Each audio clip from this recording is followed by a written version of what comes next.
how to use the iSperm semen analyzer. In this webinar, Revival's Director of Veterinary Services, Dr. Marty Greer, will be talking about the iSperm and semen analysis. Dr. Greer has over 40 years of experience in veterinary medicine with special interests in canine reproduction and pediatrics. She received her Doctor of Veterinary Medicine from Iowa State University in 1981, and she served as Revival's Director of Veterinary Services since 2019. Now, we also today have joining us Mandy Paul. Mandy is Revival's Senior Breeding Specialist, and she is an equine expert, and she will be joining us near the end of the webinar to discuss some of the differences in using the iSperm with horses versus dogs. Most of it is the same throughout, but there are a few minor differences, and so she's going to share a lot of her knowledge when it comes to the iSperm near the end of this presentation. So we're excited to have these two experts with us here today. So we will start with Dr. Greer. Thank you again. I do want to let you know I speak for Royal Canin and Purina. I don't just speak for Revival, so I want to be clear about the other companies that I work with. And as we said before, we have Secrets to a Superstar Stud, the semen collection section on part 1. Part 2 is the insemination and supplements, and part 3 is how to pack and ship fresh cooled semen or fresh chilled semen. So you have some information here as breeders that you can use very effectively.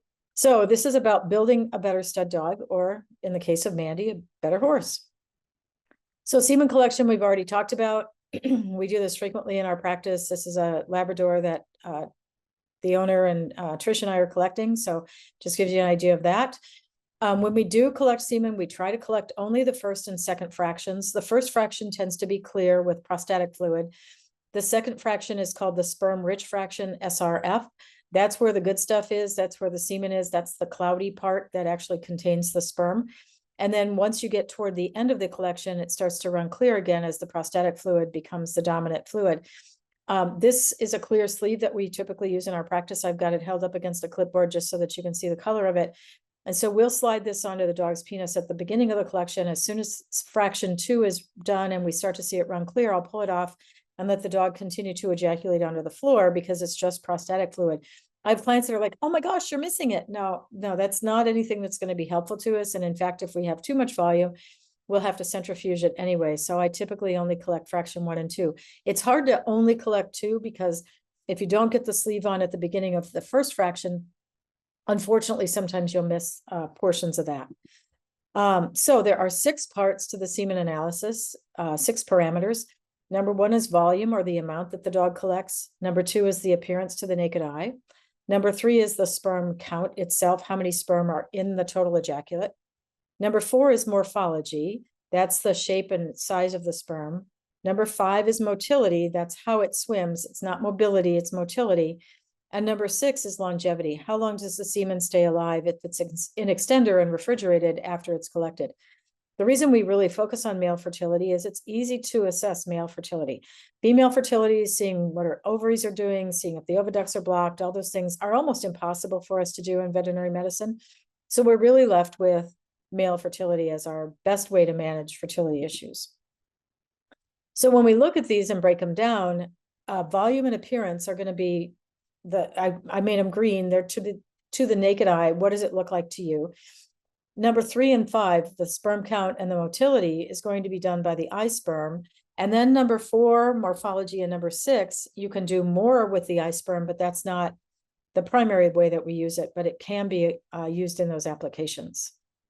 Okay, so why is it important for us to do a semen analysis? Why should I own an iSperm? Why should my veterinarian do a semen analysis? Number 1 is to assess semen quality. What is the count? What is the quality of the semen? Is this dog or horse or whatever species a good, viable stud dog? Number 2 is it improves the likelihood of a successful breeding. If we have poor semen quality, poor sperm counts, that gives us an opportunity to change to a different stud so that we have a better chance of getting a pregnancy. Number 3 is to verify if the semen is viable. Just looking at the tube with your naked eye, you really can't tell. You really need to see if the sperm is swimming across the slide. So that's important. Number 4 is anytime an AI doesn't work. So if you've had a lack of success with artificial inseminations, you want to know. Number 5 is to monitor the stud dog for decline in his semen quality, or the horse, whatever species. to monitor the stud for his semen quality if it's declining as he's aging. 6 is to assess the dog's overall health, because a lot of the health conditions, hormonal conditions, infectious conditions, Lyme disease, things like that can certainly interfere with not just the semen quality, but the dog's general health. So if we see a decline in semen quality, we're probably going to go back and look at the stud's overall health itself, and then to assess incoming and outgoing semen samples. If you're receiving a sample in from somebody, you want to be able to look at it under the sperm vision or the iSperm, and make sure that you have a good quality sample before you assume that it's good. And the same with your outgoing samples. You don't want to misrepresent your stud as having good quality semen if indeed he does not.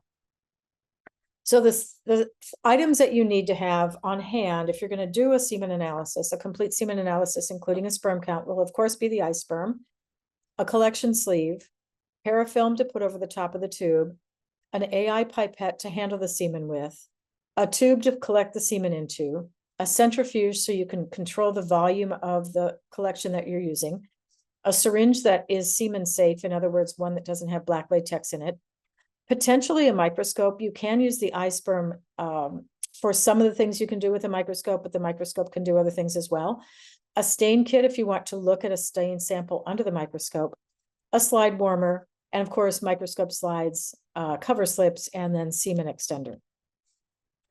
So I've had plenty of people come in and they've ejaculated their own dog or their own of whatever species, or horse or whatever. They've looked at it under the microscope. They see sperm and they're like, oh, we're good to go. We got plenty of sperm. Well, that's not a sperm count. Just because you see sperm doesn't mean you have fertile sperm. You need to know grossly what it looks like, and we'll talk about that. You need to know, is the semen swimming? How many sperm are there? Are they swimming in the right direction? Are their sizes and shapes normal? So just seeing sperm under the microscope does not guarantee that you have a fertile stud. Now, you want to do your analysis as quickly as you can. If you don't do it immediately, you can let at least dog sperm cool down to room temperature and rewarm it to look at it. And if it's going to sit for more than a few minutes, you'll want to put semen extender in with it. If you're going to ship it, or you're going to sit it up leave it sitting at room temperature for a bit, because the extender will keep the semen viable for a longer period of time than just raw semen will. When we're collecting the sperm, oftentimes we'll collect into a sleeve that has a tube attached to it. If it does not, you can transfer the semen into a graduated test tube. This is a centrifuge tube, so it has that cone-shaped bottom, and it has on the side those lines, and those lines will tell you how much volume there is. So if you have 2 cc's of sperm and you use the iSperm to tell you how many sperm there are, it'll tell you how many sperm are in 1 cc. So if you have 2 cc's with sperm in it, you want to multiply by 2. If you have 4 cc's, you want to multiply by 4, so that you don't know just the amount of sperm per cc, but the total amount in the ejaculate, and that's very important. When we're handling this, like I said, we want to do this with a semen-safe syringe, so this syringe doesn't have the black rubber stopper in it. And when you're measuring, if you need to measure it into a syringe, or you're transferring it from the tube into another device, you can use a syringe like this, but you don't want air bubbles in the syringe. So don't pull up extra air in the syringe, don't bubble it, don't push air into it, don't bubble it, don't shake it. You want the sperm to be as air-free as possible. Now, there will be air at the top, but don't be, doing one of these shake things. You want to keep it very still. The appearance of the ejaculate should be a milky white color, and it should not be thick or mucousy or viscous or sticky. It should just be a milky white color. If you see blood, that probably means either the dog has blood in his ejaculate from trauma to his penis or from his prostate. If you see yellow, that probably means there's urine in there, and that urine is bad for the semen. So when we're collecting stud dogs, we don't want them to urinate just before we collect. Then you'll want to know, like I said, what is the quantity of the ejaculate, and the sperm-rich fraction is the important part, the good stuff. This is what blood looks like in the ejaculate of a dog. In a dog, this does not interfere with fertility. In horses, blood does interfere with fertility. In dogs, it tells us that we have something going on we need to check out, but this doesn't damage the sperm. If blood damaged dog sperm, no bitch would ever get pregnant, because there's always blood in her vaginal fluids, so we would not have successful pregnancies. Horses are a different conversation. I'll let Mandy take care of that. And then we get to the sperm count. And this is where we want to pull out our iSperm and go through some of this information. If we have a sample that's too dilute, the iSperm is not effective in giving us an accurate count. So there are times that we need to spin down the ejaculate and get rid of some of the extra prostatic fluid, or if there was too much extender put in, get rid of some of the extender. So if it's too dilute, we can centrifuge it and very carefully eliminate some of that fluid from the top of the fluid once we're done centrifuging. If you decide you want to centrifuge, of course, you have to have a centrifuge. You want to centrifuge at 1500 RPMs or less. 1250 is fine, 1500 is fine, never faster than that. So not the same speed you would centrifuge blood. You want to do that for 5 minutes, and then without disturbing that, you very carefully lift the tube out of the centrifuge, place your pipette into the top portion where the clear fluid is, remove clear fluid, leaving the pellet of sperm at the bottom. And then once you get all the fluid out that you want eliminated, then you want to gently resuspend the sperm into the extender. Again, you don't want to shake it. You don't want to, shake it up hard. You want to very gently either invert the tube or very gently vortex the bottom of the tube so that you can carefully resuspend the semen. So before we do our sperm count and our morphology, you can do this prior to the addition of extender. If you do have extender in it already because you either forgot or the semen came to you shipped and you wanted to look at it, there is a setting on the iSperm that allows you to say that it's raw semen, meaning unextended, or extended semen. So you can make those selections as you're handling it. So when we get our sample and we're ready to go, we're going to, I have Katie here showing how to do this. And we have the iSperm sitting on the counter, and then she's taking what's called the base chip out of the green bag. She's turning the light on the bottom of the measuring device that's going to screw into the back of the iPad. So she's getting out the cover chip. She's going to put that in this little orange rack that allows you to hold it steady.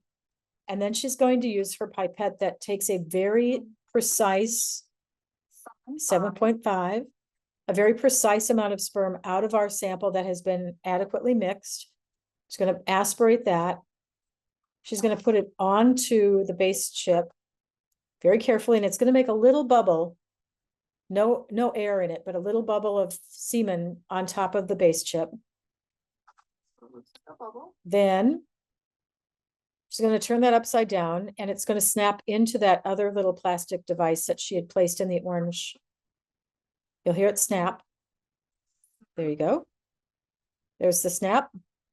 And she's going to lift the whole unit out, which already has the light turned on. And then she's going to insert it into the lens on the back of the iPad. And then the iPad is going to do the reading of the semen count and the motility for us. So she's going to then say analyze, and there's a little triangular arrow on the screen. You're going to want to do 4 readings on the same sample. So she's going to start with the arrow pointing up, just because it's easy for us to remember if we always start there, that's our first step of the 4. And then you rotate the back to make that arrow move so that the arrow points up.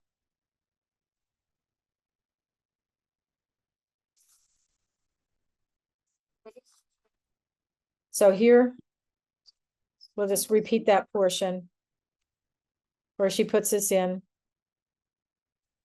turns the iPad, says start analysis. Just going to rotate the arrow. It's right there. Facing up. So once it's facing the top, we're going to hit start analysis. So you can see as soon as you hit start analysis, the sperm pops onto the screen, and you can see them moving around very actively on this screen. This was a freshly collected sample from my dog.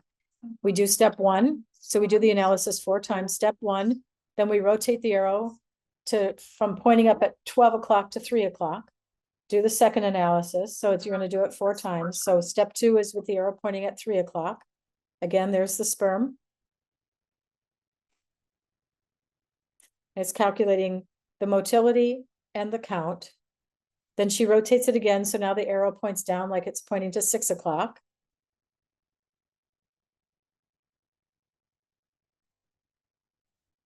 Got to get it precise.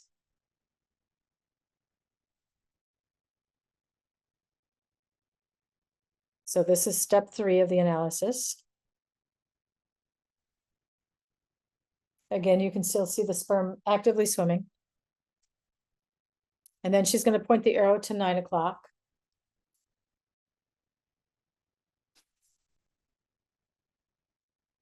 And what this does is it just looks at different sperm so that you're getting a more comprehensive analysis than if you just did it once. See it pointing. And then after it does all 4 of those, there's this gray bar that says that you're going to do the whole calculation. And you can see from this that the count is 182 million per cc with 87% motility. That's how simple it is to get you a sperm count and a motility. And then, like I said, if you had 2 cc's of sperm, you would multiply by 2. If you had 1.5 cc's, you'd multiply by 1.5 to get to the total count in the ejaculate.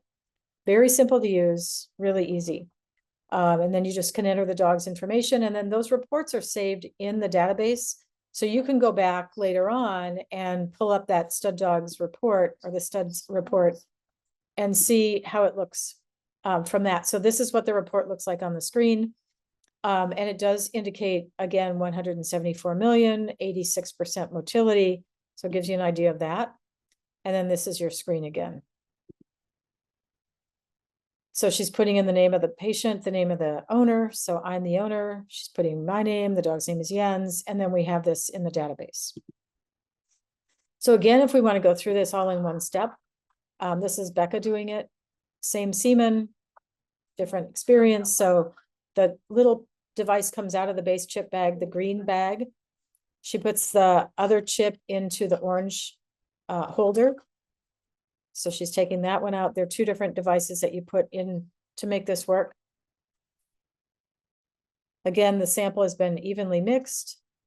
With the pipette, she's going to take a precise amount of semen, and it's important that it's precisely done. So you can't just use a regular eyedropper. You want to use this pipette that gives you accurate measurement. She's going to put that as a well on top of the lens cover. And this is what I think is really cool, is you can turn it upside down and it doesn't fall out. So the semen is attached to that. She pushes it down into that well. You can hear it snap onto the lens. She's going to turn on the machine, and then she's going to just screw that into the lens cover of the iPad. And this all comes from iSperm. This whole unit comes with the program, comes with all the devices. It comes with the pipette, comes with everything you need except for the sperm. You're responsible for getting your own sperm. And then again, she's going to run that sample 4 times with the arrow pointing up, the arrow pointing to 3 o'clock, the arrow pointing down, and then the arrow pointing to the other side, and then we'll get the semen analysis. So you can see how effective and how quick this is to use. So super easy to use, really great.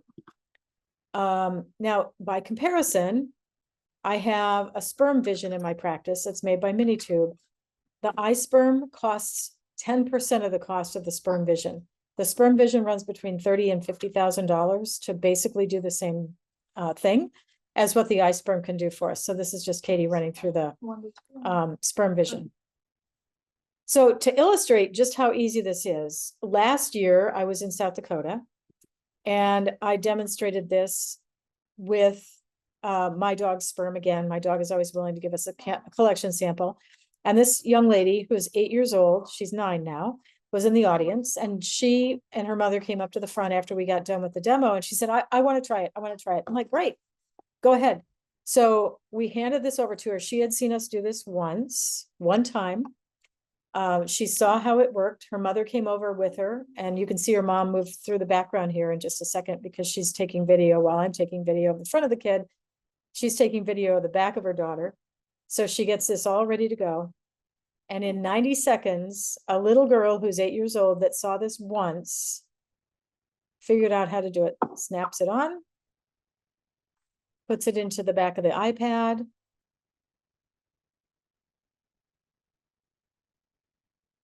turns the screen around and starts the analysis. So I figure if an 8-year-old can do it, I can probably do it too. It's obviously pretty simple to use, and it's a very effective tool. So morphology tells us what the appearance of the sperm is. And for that, you can do a certain amount of morphology on the iSperm itself. You can look at the sperm on the screen, count 100 sperm, and say what percentage were normal, which percentage were abnormal. To do a very complete morphology, you'll want to have a dried sample that you stain and use a microscope for. But you can get a pretty good idea of morphology without purchasing a microscope, with just using the iSperm if you're good at counting to 100. If you're going to do the semen analysis with morphology, you'll need microscope slides and cover slips. And then you will need a stain kit. So you'll dip it in the stain, in the blue stain, or I'm sorry, in that turquoise blue, that's the fix. You put it in that 10 dips, then you put it in the pink one for 10 dips, then you put it in the purple one for 10 dips, let it dry, and then look at it under the microscope.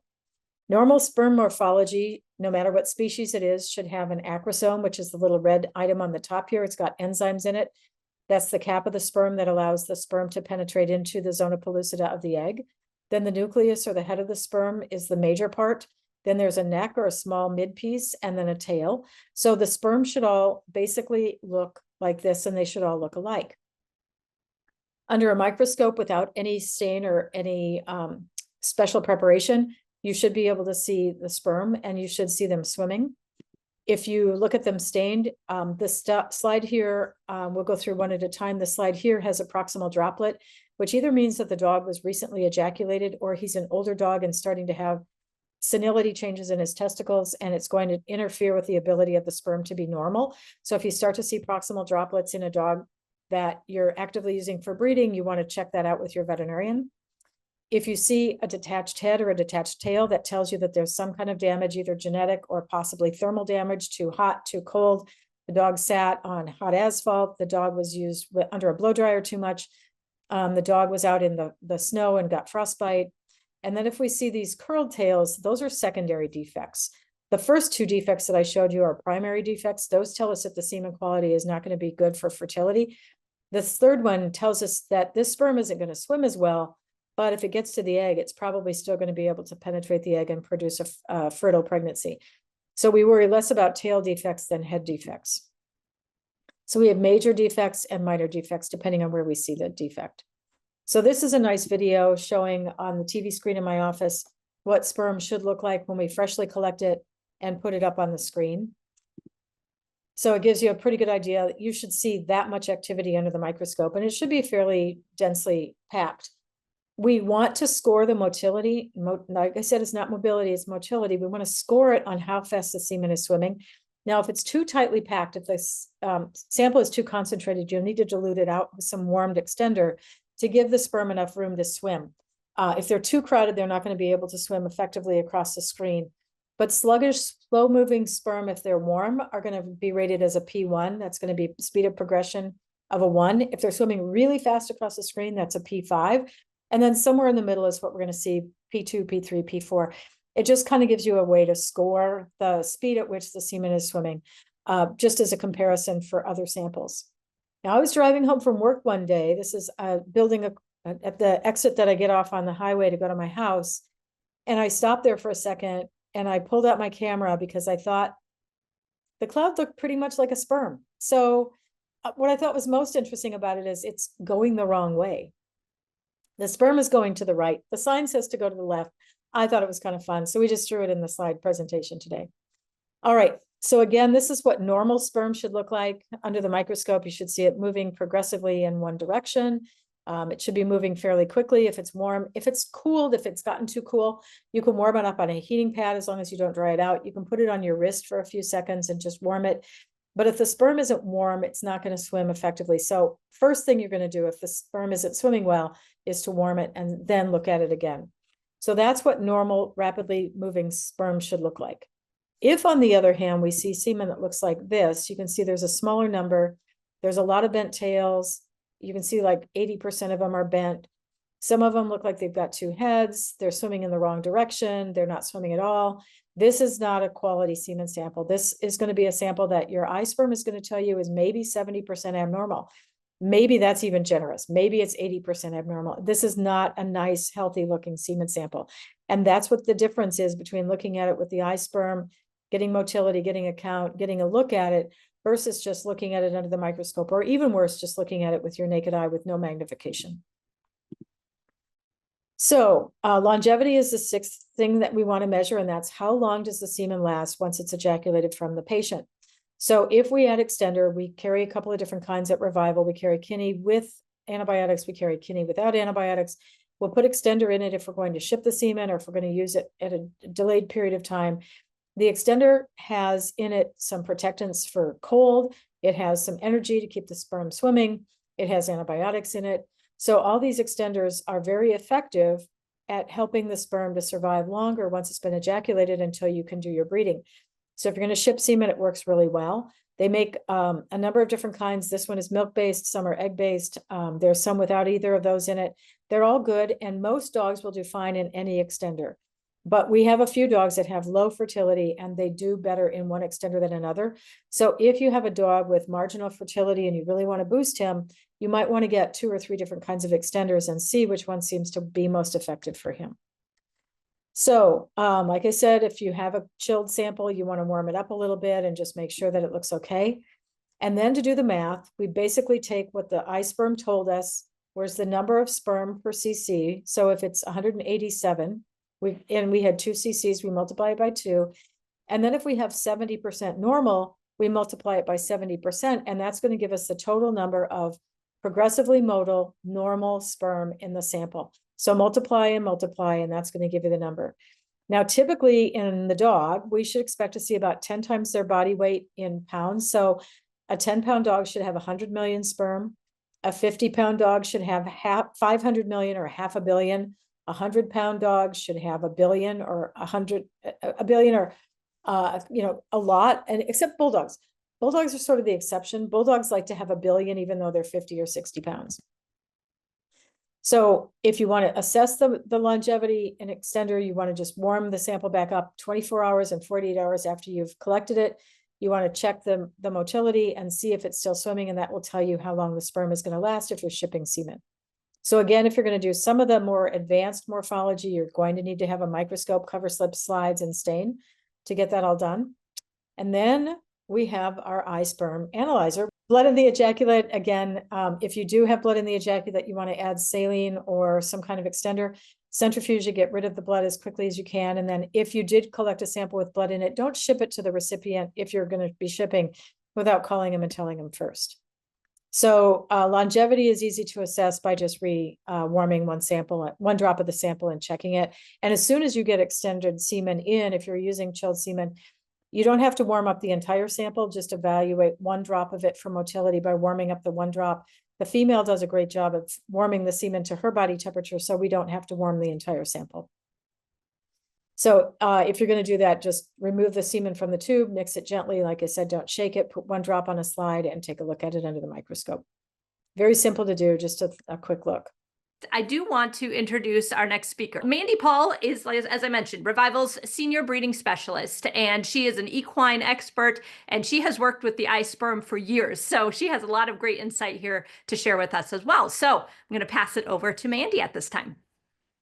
Thanks, guys. Dr. Greer, you did a great job. Every part that you said was perfect. I want to address the blood part first with equine because that was interesting. You mentioned that this recent studies are you can have up to 5% blood in the ejaculate and still be completely fertile. However, you're completely correct. You should tell the mare who's going to be receiving this sperm that that's the case, because even 5% blood looks very, very pink. And they don't like that, but up to 20%, then it's infertile. So, but that was good. But if horse semen shows up at the color that you showed on that slide, it wouldn't go well. So that, and then centrifugation is a little bit different for equine. Usually it's just not necessary unless you have a really low concentration stallion. And then that's just so that we can get to the minimum concentration requirements to ship semen with. And then the other thing is, I think we can go to the next slide. Wait, no, sorry, I need new glasses. There we go. Yeah, so it's best. So the iSperm works the best at 25 to 50 million per ml concentration as it reads it. As Dr. Greer said, they need to have enough room to move around. So if they don't have enough room to move around, then it's going to tell you that its progressive motility is 0, when if you give them more room to move around, they can actually show you, is it really 0? Or do they actually have, their, marathon winners there? So, and like she mentioned before, you don't need to dilute the entire ejaculate for the analysis. Just grab a little sample off to the side. So if you're doing like a test cool or, a test ejaculate, don't think that you have to waste a bunch of extender on that. But for the iSperm, you can use it just like a microscope, as she mentioned, that it has it literally is a microscope. It's just two lenses that talk to each other and you look at stuff that's magnified. So, but it won't do, like she said too, the morphology, because if you had to do morphology to make the sperm that big to look that big, you would be at the size of a microscope. So the nice thing about the iSperm is it's nice and small. You can take it wherever you want, and it gets you your motility and it does everything for you. But to look like even like super detailed, you would just need bigger magnification, which is not possible on an iPad right now. So for stallions, we start with a 1-to-1 dilution. You can put raw semen in the iSperm, and like I said, it just behaves like a microscope. So you can see it. I mean, I had a client that said their iSperm wasn't working. I didn't have any semen, but I went outside and I just got a leaf and I put it in there and you could see it magnified. So it is practically a microscope. Well, it is a microscope. But for stallions, I like, why put raw in unless you're just seeing if there's sperm in there, and that's just fine. So I always say start with a 1-to-2 dilution. Most will end up with a 1-to-4 dilution to get down to your 25 to 50 million per ml. And I think that's a big hiccup for a lot of iSperm people is, where do I start? We're not using a lot of semen, so it's usually not that big of a deal. For dogs it is, but for horses it isn't, because we usually have a lot more volume to work with. So 1-to-4 is generally 80% of stallions is probably going to get you into that 25 to 50 million per ml. You can also just throw a sample in there. It's $1 per test.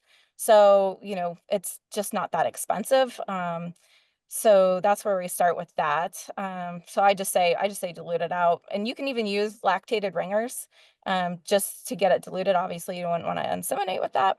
But there are some stallions that have very high concentration, but I think Dr. Greer would also agree that you can look at a stallion, you can look at a semen sample, no matter the species, and you can go, oh, well, Lordy, this doesn't have a lot of semen in there. And so then you would do a lower dilution. If it has a lot more, it's a higher dilution. So it's just kind of a ratio chart, and we have that available. So I would say your first one, and if you're doing the same dog or horse or cow or whatever it is over and over again, you'll know, all right, this guy's usually a 1-to-4, this guy's usually a 1-to-6, that kind of thing. So it'll just be a couple dollars out of your pocket to figure that out to go forward. So for frozen thaws semen, again, it needs to be diluted out to get the most accurate. Again, you can put it in there just fine and get you can get a reading from the iSperm. It won't exactly be correct because, like Dr. Greer said, there's just not enough room for it to move around. So, and I agree with her. You definitely want to try and warm up the semen before you put it in the iSperm, but make sure you use the heater on the iSperm, because the cold shock can be quite aggressive to sperm.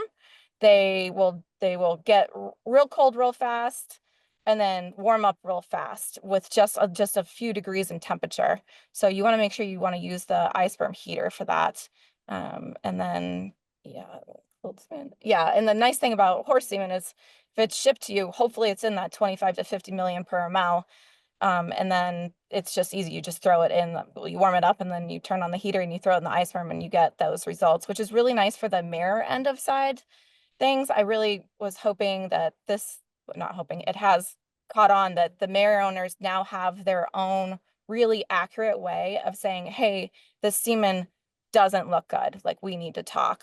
And then you go back to the vet and that kind of thing.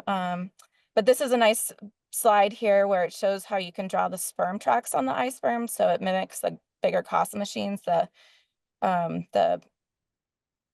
what do you have, Dr. Greer? You have I have the sperm vision. the sperm vision. Yeah.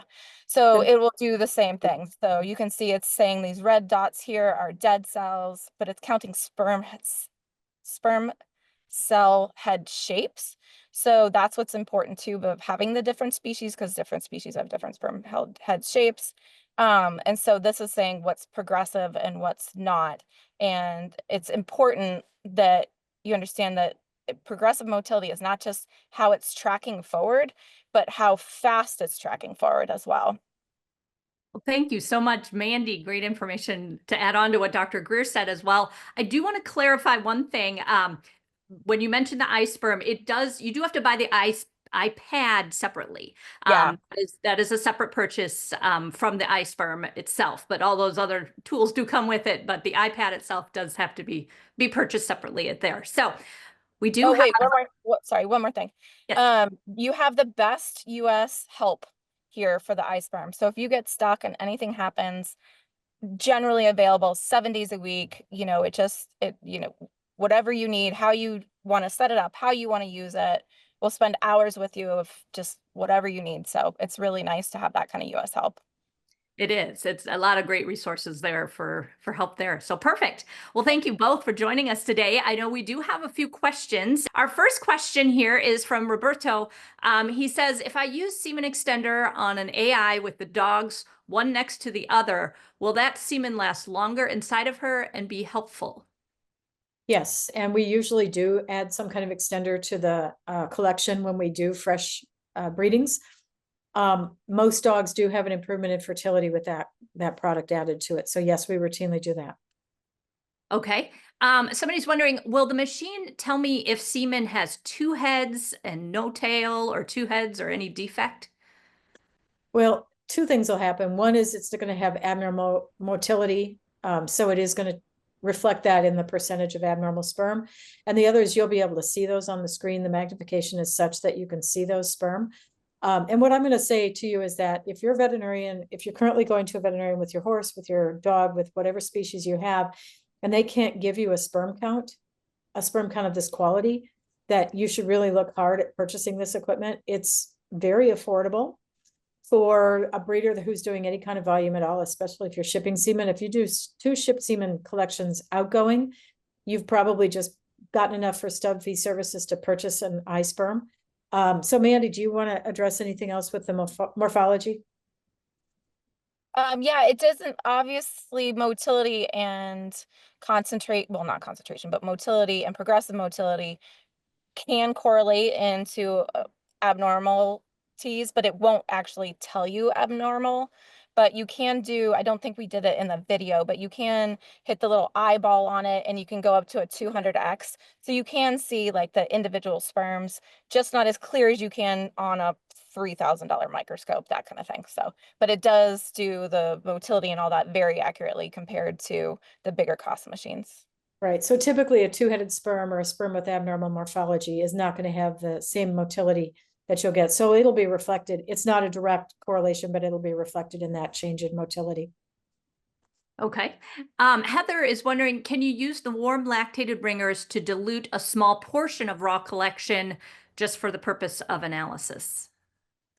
I usually use saline when we handle semen. I'm not sure what your experience has been, but we use saline and it needs to be a brand new bag. If you've punctured the bag for any other use a day before, it significantly decreases the quality of the semen motility. I don't know why it's that much of a dramatic change, but we use normal saline instead of lactated ringers for that purpose. And I just think in the equine world, we don't usually have normal saline just laying around. We've got lactated ringers. So It won't hurt it. yeah. Okay, the next question is for Mandy. What can you clarify a little bit more when you talk about diluting the semen for the equine and the semen extender? Can you just clarify that a little bit more? Yeah, it really doesn't matter on this species, unless they're asking about maybe ratios, but the iSperm, to get the best outcome for that one cell or thousands of cells that are on there, it needs to be able to read it at a 25 to 50 million per ml dilution. So at that, you do have to dilute it out. Now, if the iSperm can only read what you give it, so it doesn't know what the actual original ejaculate was. So you can throw the original ejaculate in there. However, it does have parameters. So if you get much above like 500, I think for concentration, it's 250 million per ml, and you throw that in there, the concentration will be fine. But if they start because it does count cell head shapes, if they start stacking on top of each other, then it can't really get that accurate result. So you want to dilute it out. So it's a guessing game at the beginning. because it just doesn't know. It doesn't know what the original concentration was. Most stallions are above 100 million per ml.